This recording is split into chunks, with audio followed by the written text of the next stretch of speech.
საქმიანობიდან გამომდინარე ხშირად მიწევს ვიდეოების გადაღება. ხანდახან კი არ მინდოდა ვიდეოში სათვალის გამოჩენა და ამის გამო მიწევდა ფაქტობრივად შეზღუდული მხედველობით მუშაობა. ასევე დიდ დისკომფორტს მიქმნიდა სათვალის ხშირი მოხსნა, წმენდა, მისი შესწორება, განსაკუთრებით ზაფხულში.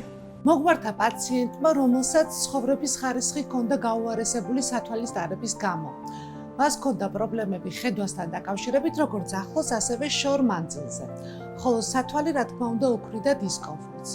სურდა, რომ ამ დისკომფორტის გარეშე გააგრძელებინა ცხოვრება. ზამთარში თხილამურებზე სრიალისას თანან ჰქონდა ლინზები. მხედველობის სათვალეს კი ფიზიკურად ვერ გავიკეთებდი სასრიალო სათვალესთან ერთად. ამის გამო სრიალისას ფაქტობრივად ვერ ხედავდი გზას. სწორედ ამ მომენტში გავიაზრე, რომ ეს მხოლოდ დისკომფორტი კი არა, ხანდახან სიცოცხლისთვის საშიშიცაა. ოპერაციის შემდგომ ვიხდი, თუ რამდენი წვრილმანი დისკომფორტი მქონდა ყოველდღიურობაში, რასაც მანამდე მიჩვეული ვიყავი. მე მიოპია მქონდა, რაც იმას ნიშნავს, რომ ახლო მხედველი ვიყავი. ამას გარდა მქონდა ასტიგმატიზმი, რომელიც კიდევ უფრო ართულებდა შორს მხედველობას.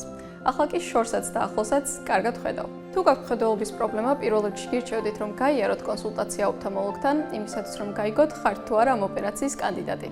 და თუ ხართ, ნუ გადადებთ, რადგან რაც უფრო მალე გადადგამთ ამ ნაბიჯს, მით უფრო მალე დაიწყებთ ცხოვრებას დისკომფორტის გარეშე. სხვათა შორის ეს არ ყოფილა ჩემი პირველი გამოცდილება ნიუ ჰოსპიტალთან, აქამდე ყოფილა მათი პაციენტი და ზუსტად ვიცოდი, რომ სანდო ხელებში ვიყავი. გამომდინარე იქიდან, რომ მათ აქვთ უახლესი ტექნოლოგია, მრავალწლიანი გამოცდილება და პერსონალიზებული მიდგომა.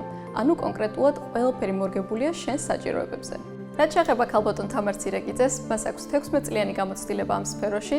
გარდა ამისა, არაერთი კმაყოფილი პაციენტი ყავს ჩემს ირგვლივაც. მისი პაციენტები დამეთანხმებიან, რომ ქალბატონი თამარი გამოირჩევა პროფესიონალიზმით და ყურადღებიანობით. კლინიკა ნიუ ჰოსპიტალსი, ოფთალმოლოგიის ეროვნული ცენტრი, სთავაზობს პაციენტებს რამოდენიმე ლაზერული კორექციის აპარატს, რომელიც არის უახლესი და მაღალტექნოლოგიური და ჩვენ შეგვიძლია რამოდენიმე ტიპის ლაზერული კორექციის ჩატარება. რა თქმა უნდა, ინდივიდუალურად თითოეული პაციენტის თვალის მდგომარეობიდან გამომდინარე.